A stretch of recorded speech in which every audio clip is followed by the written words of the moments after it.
did was I would work in the house. At some point I found a way to work in the house. I had what I would call a 200 square inch studio, which was basically a table in the bedroom. And I would really work mostly on 5x7 index cards.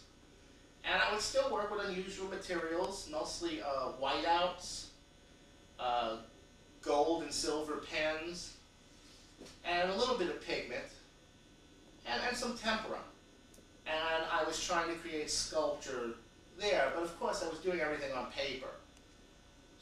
So out of necessity, I was trying to create art on paper.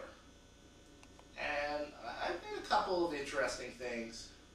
Then in August 1996, through some miracle, I got a studio in the meat market.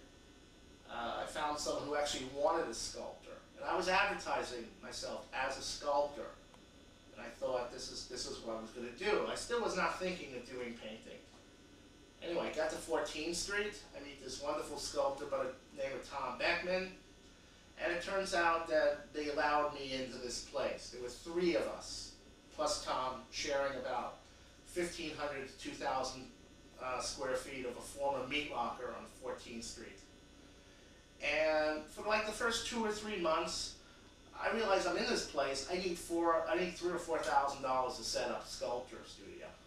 I mean, I have some tools, but you know, I really was able to piggyback off Harold Scar's studio, and to set up from scratch was going to cost me quite a bit of money.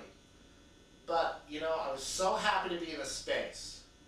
I remember the first month I'm in that space, and all I had was 2 bottles of tempera, some pigment, and about 100 candy wrappers that my 96-year-old cousin in New Haven had given me. Well, she'd given it to me with the candy.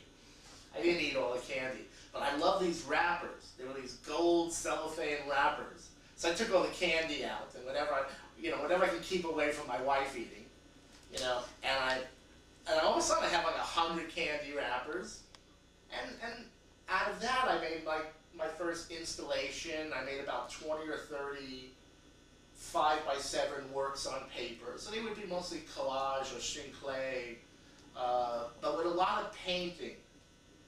And I'm still not getting any closer as the weeks go on to really getting a full sculpture studio going on. So I'm starting to play with things like toilet paper and different papers and heavy industrial paints, especially paints with gold leaf. And what I'm doing is I'm really fascinated by putting down the paint, putting a thin paper like a toilet paper or tissue paper, and seeing what bleeds through. And what bleeds through will be that charge I need to work off. And all of a sudden I'm starting to make these kind of grid paintings. And they kind of look like old, and I'm thinking of like old Buddhist paintings. That's kind of my model at this point. I just don't really know how to paint yet, but I definitely have a foot in it. And over the next couple of months, and by the way, this is a very stressful time for me. Jane in August of '96 had come down with hepatitis. So she was very ill. My mother had already been placed in a nursing home with lots and lots of health problems. She was very ill. And I don't know how long she's going to be around. And I'm in this 10 by 10 foot studio that I'm coming to. The second I don't have to work, I'm running to this place. And this is really in between visits to hospitals, taking care of Jane, and checking out my mom in a nursing home hospital situation in the Bronx. I'm running around to my studio. And more, I have nothing to play with but this paper. So I have to somehow make these works on paper. And I just remember in November of 1996, through all this pressure, all of a sudden, I remember it was a night that earlier that night the doctor told me, in referring to my mom, that he said basically, you know, it's out of our hands. You know, she's not going to be here long. I don't know when she's going to go. But there's really nothing we can do. And I remember going back to the studio that particular night and making one of these, I've been making a sudden, I remember doing this one particular picture called It's Out of Our Hands. I actually gave it a title. And all of a sudden, I just saw myself. I saw exactly how I was feeling. I really felt like I had found a certain voice. This had transcended just making something pretty, or something smart, or something I could figure out. And it's almost like from that moment on, the game had totally changed. Everything I did from then. Sometimes things were better, sometimes, they weren't as good, but they all seemed to look like I did them. They had my voice. I'd come up with a kind of hierarchy that was, once again, it was kind of it was a simple kind of hierarchy that I could work with. Think of it as, it was like a grid or a hanger that I could kind of hang my emotions on. So I'd come up with this template or whatever. And I was working within that. And everything started to look like I did it. I had done it. And boy, the feeling of that, amidst all this outside pressure, to have a place to go and just, and put out the stuff in the center of my chest on these, on these mostly 20 by 30 rectangles was just remarkable. It gave me the strength to go on. It was satisfying at the same time. It felt like therapy. It felt truly like what creating something must feel like. And everything I had ever, kind of a nebbishy thing, everything that I had liked would end up at some point in these. All the artists I'd ever liked. Listening to Hank Williams songs, somehow there would be references in there. I was putting my life on these rectangles. I mean, even I could see it.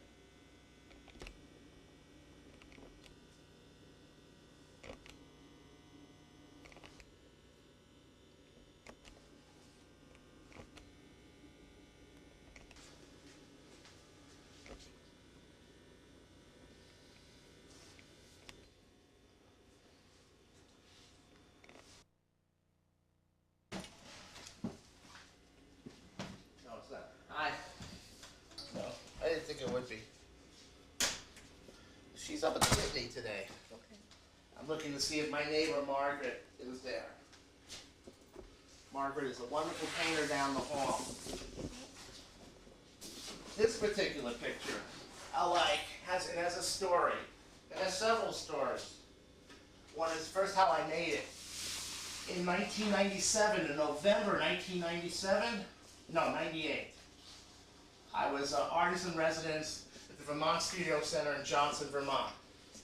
Now, November in Vermont.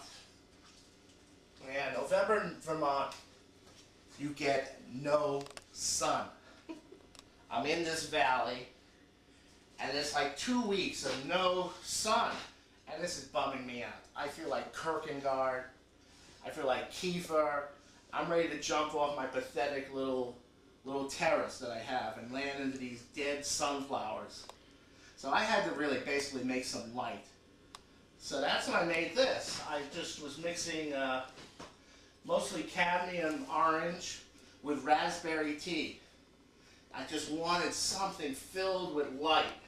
And I remember standing there by a wall. My studio was about the same size as this. And this was my son. And it really helped me get through those final 2 weeks in Vermont. In terms of selling this thing, it's almost like my Hope Diamond. This thing has almost been sold so many times. Every time someone expresses an interest in it, something awful happens to them financially. One person, the last person was a vice president of British Telecom. If you follow the news, no need to tell you that British Telecom is like the Enron of Britain. Before that, so another woman, she was about to buy it, and something awful happened to her financially. I almost steer people away from buying this painting at this point. Anyway, it's a neat picture, and it's very influenced by a person who influenced me a lot, by the name of Hannah Laura Barron. And if you ever get to see any of her work, you'll see certain similarities. Hannelore Barron lived in the Riverdale section of the Bronx. She passed away in 1986. She happened to be the mother of a friend of mine, Mark Barron, who's an art dealer in New York today. And I remember being 14 or 15 years old, going to his house, and walking into this room and seeing his mother working. And she did little work, mostly with fabric. But she sat at this table and she painted and she cut and she glued. And I just thought, wow, you can do this? You could do something like this? And it was just, it blew my mind, and I never forgot it. I never forgot it, and to this day, she's probably one of the artists. She may be the single person who influences me the most. Of course, we talked a lot, but we never really talked about art. But she gave me my first Marvin Motherwell book. She gave me a book about Dubuffet, and I would always look at these wonderful, wonderful works of hers. And the idea that you could sit in a room and have a studio and make work like this, to me, it was just one of those moments in my life that I'll never forget. It was right up there with the 6th grade trip in 1968 or 67, where Miriam Shapiro was our substitute art teacher. And she took us to the Metropolitan Museum of Art, and she sat me down in front of Autumn Rhythms, Jackson Pollock's Autumn Rhythms. And then we went to lunch down in the Village. We went to her loft, which I now know is on Green Street. And I remember walking into that place, and it was kind of looks like this place, only larger. There were paintings all over the place. There were canvases, and there was that turpentine smell. To this day, turpentine to me, it's a perfume practically. I just said, this is the life I want.